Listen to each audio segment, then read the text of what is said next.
So today's tutorial is one of those that's more about technique than it is about the actual cake I made, although you could make this actual cake, this exact cake if you wanted to, I don't mind. But it's this little cake here, and I know that it's more of a winter cake. And I don't know why I made a winter cake. It just came out. I was in the mood to paint this, and I wanted to teach this little technique of making this pattern bow. But I mean, to be honest, I hope it sparks your imagination and you come up with something maybe fitting for the spring or the summer. All you have to do is change up the colors. Maybe instead of a pine tree, have a palm tree or a little floral arrangement. I think it would be really cute. Yeah, I've been having a lot of fun making pattern fondant. I think I really like the way it looks clean and flush, and just an alternative if you don't want to paint, you don't like to paint, and also, like I said, I just really like the look of it. So it's tutorial time. All right, so for this week's cute little tutorial, we're going to start off with 3 colors. We have red, black, and then a mixture of red and black. And you're just going to pat them down and then roll them to the same thickness. If you have a sheeter or a pasta machine, that would make your life a lot easier, but I do not have those at my house. So I bought some strip cutters on Amazon, and let me tell you what, this brand is terrible. So when I find ones I like, I will link them, but don't buy these.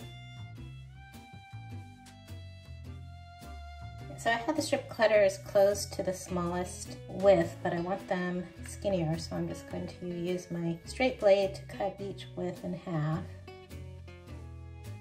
Okay, and then all you're going to do is alternate the red and black.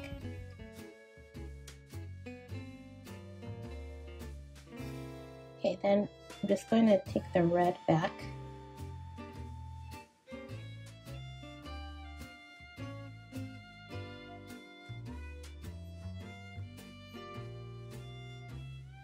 And then we're going to place one of these mixed ones and press it down onto the black strips. And then you're going to lay back down the red. And you're going to have to work quickly. I would say don't even attempt this with satin ice. I'm using Massa Ticina mostly.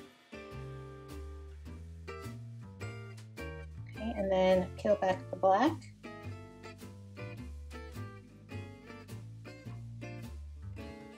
Or you can try mixing some modeling chocolate in with your fondant, just to give you more playtime. Take the mixed color again and press it down onto the red.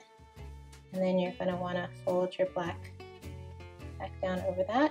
And you want to make sure you're butting this color up to that color. You don't really want there to be a big gap.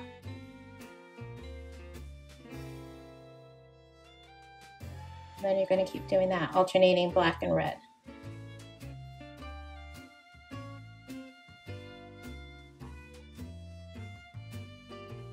Alright, so I weaved a few rows, and then I'm just going to cut off excess.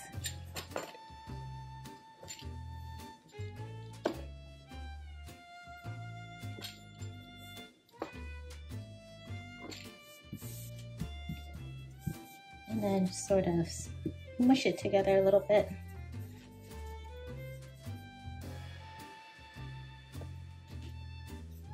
Okay.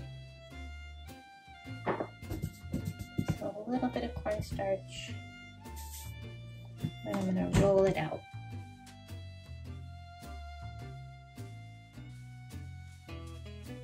And I'm rolling it thin since it is for a bow.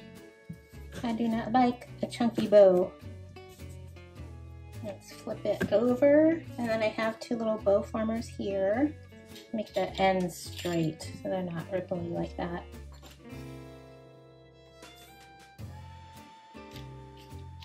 I have my Omni Grid, which I love because I can see clear.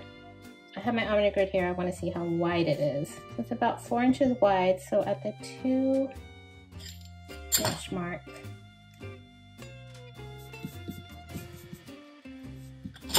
from here to here, I'm just going to eyeball it. It doesn't have to be perfect. Okay.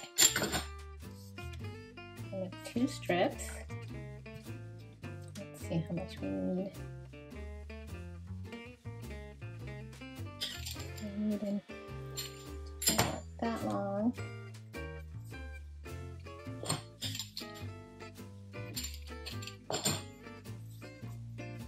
keep these, here's just some water. And I'm just gonna put a little on each side. And then I'm just gonna start, you want the ends to be turned inward. You don't want them this way. So in, I'm just gonna wiggle, just making sure the end is tucked in.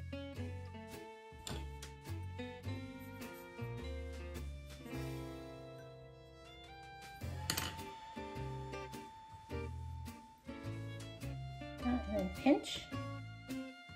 Then I'm gonna put my little paper towel former. And I'm gonna pinch them together like this.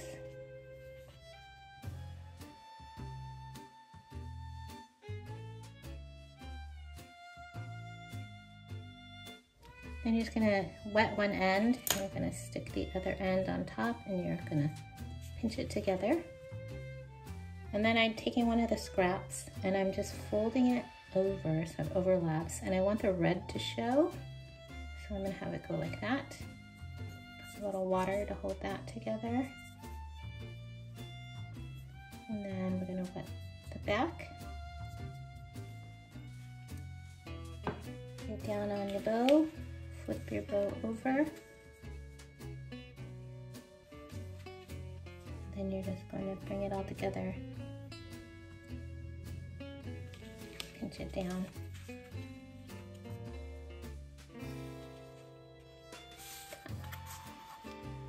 And then you have your buffalo check bow. You can use this application to maybe cover a tear. I would suggest in that case that you panel your tear and that you would make the long strip that goes around the side and then cut it to the height and length you need, and then maybe transfer it onto a board of some sort and put it in the fridge until it's nice and stiff. That way it won't stretch when you are trying to wrap it around your cake.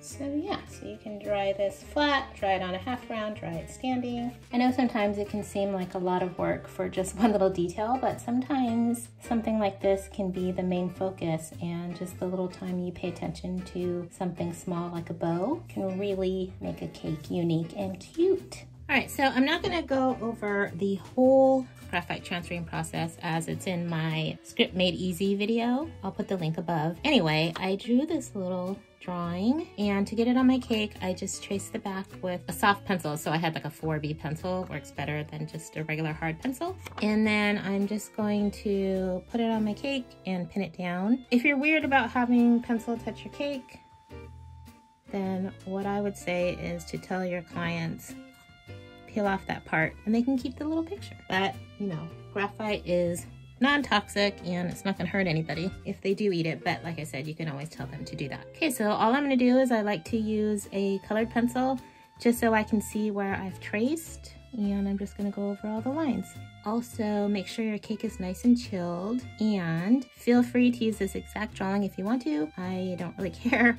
Yeah, I mean, if you do use it, it would be cool if you tag me so I can just see your cake, because it's always fun for me, but I'm not worried about if you want to copy this or not. You have my permission. Then to check, I just like to lift one side.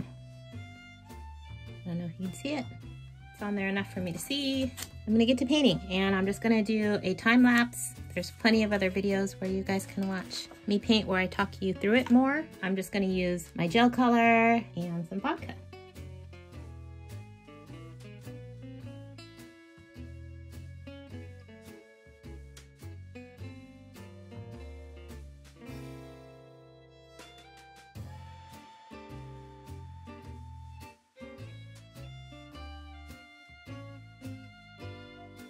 Okay, just to top it all off, I'm gonna just add a little water to the top.